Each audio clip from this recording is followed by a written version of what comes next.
বৃদ্ধ মহিলা এখানে মনে হয় বোতল কুড়াচ্ছে। উনি একজন মনে হয় খুবই অসহায় মানুষ।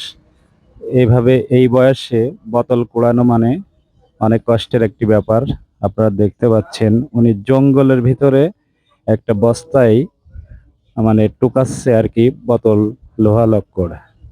আপনাদেরকে ওনার সাথে কথা বলায় আমি আপনাদেরকে জানাবো আসলে ওনার বাসা কোথায়, উনি এখানে কি করতেছে। ধন্যবাদ। ভালো আছেন? হ্যাঁ, ভালো আছি। কি করছেন আপনি এখানে? এই যে কেন ভাঙেন ওইখান দাও একটা করি মানে একটু তেল পেপার পাওয়া পানি ও, আপনার বাসা কোথায়? নতুন নতুন আটকুলায়। ও, এ কি প্রতিদিন করেন এরকম? টুকটাক করি আজকে আবার কি মনে করে সকালে কাজে যাই দিনে সবাইটার সামনে যাই দিনে কয় টাকা ইনকাম হয় প্রতিদিন আপনার? প্রতিদিন ওর হয় না আমি ধরো 1 মাস 1.5 মাস পরে ওই 2000 ও, 3000 আচ্ছা আচ্ছা, দাঁড়ান। তাহলে আপনার দেখাশোনা করার কেউ নেই এখন নাকি? মানে আছে দুটো সাল আছে দুটো মেয়ে আছে তাই আমাকে আবার ব্যাংকের আর সর্দি কাছে ওইটাই আর কি, আপনাকে গরিব মানুষ। ধন সম্পদ থাকলেও আপনাকে ছেলেবেলা কেউ কিছু করবে না হ্যাঁ, হ্যাঁ। আর আমাকে তো আচ্ছা, দাঁড়ান, ওই আপনার ওইদিকে দিকে আসেন আসলাম। এখানে আসেন।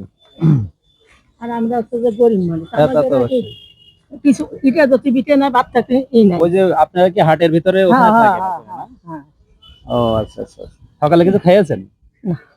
নেন, এই টাকাটা নেন, নিয়ে কিছু খেয়ে নিয়ে নেন। হ্যাঁ, আপনার দিলাম আমি। হ্যাঁ, খাওয়া যাবে, ঠিক আছে। ভালো থাকেন। হ্যাঁ, হ্যাঁ